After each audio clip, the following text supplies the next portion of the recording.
Pemirsa, RS Polri Kramat Jati, Jakarta Timur menerima 14 sampel DNA dari keluarga korban kebakaran yang terjadi di Glodok Plaza, Jakarta Barat pada Sabtu 18 Desember kemarin. Sampel DNA ini diambil oleh pihak berwenang dari keluarga-keluarga yang mengaku kehilangan anggota keluarganya dalam peristiwa tragis tersebut. Ya, sampai hari ini tadi kita menerima total 14 keluarga yang sudah melaporkan anggota keluarganya yang diduga menjadi korban kebakaran Plaza Glodok.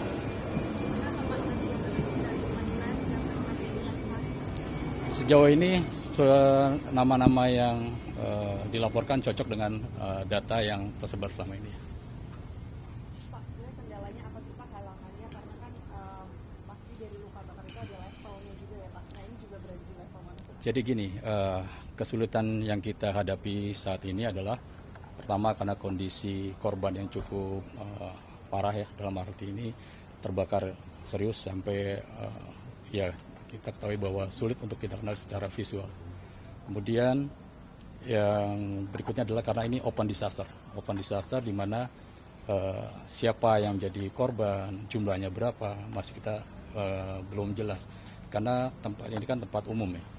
Jadi yang masuk ke situ kita juga nggak tahu siapa. Bisa saja jumlah korban lebih dari 14 yang dinyatakan hilang karena tidak menutup kemungkinan ada korban yang sebenarnya ada di situ namun tidak ada keluarga yang melapor karena tidak ada keluarga yang sadar bahwa ada si korban di situ. Ya. Pak, ini diinformasikan apakah benar sudah ada 5 jenazah yang sudah dilakukan pemeriksaan fisik? Kalau jumlah jenazah yang diperiksa dari kemarin kita ada 8 kantong jenazah ya.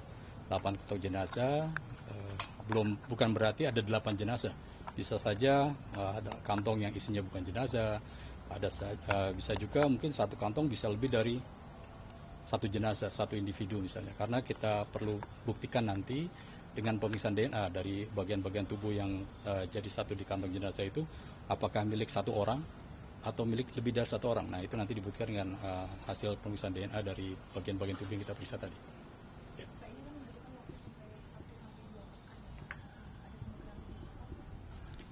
Kemungkinan lebih cepat bisa saja, ya, tapi umumnya biasanya agak lebih lambat karena kondisi barang bukti yang kita bawa ke lab DNA juga kondisinya kan sulit. Ya.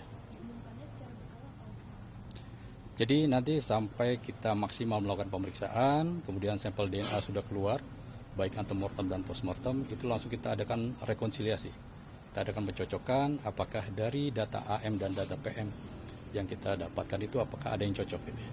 Nanti seperti biasa kita adakan sidang rekonsiliasi, ketika cocok maka kita umumkan. Sejauh ini ada kendala sarana prasarana atau SDM kita Pak dan pemeriksaan ini Pak? Kalau SDM dan sarana prasarana alhamdulillah cukup ya. Hanya saja memang data antemortem yang masih kita perlu dalami.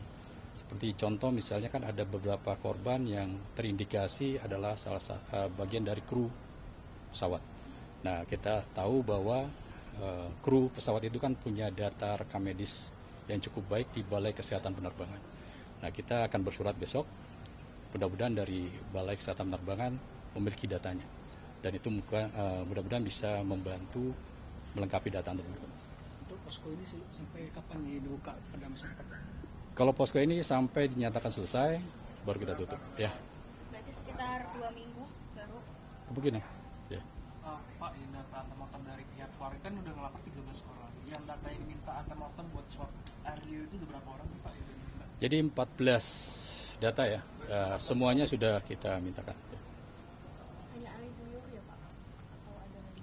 Ya macam-macam tadi. Tadi biasanya swab mukosa mulut, bukan air liur ya. Swab mukosa mulut. Kemudian tadi ya sejauh ini itu saja. Ya. Berarti hanya Ya. orang tua korban yang diminta atau kakak atau adik atau saudara? Kita cari kerabat kandung terdekat, ya orang tua kandung dan anak kandungnya. Ya. Pak, 14 DNA ini termasuk yang dikirim dari Malang itu? Ya, termasuk dari Malang yang baru datang kemarin malam ini. Oke, terima kasih ya.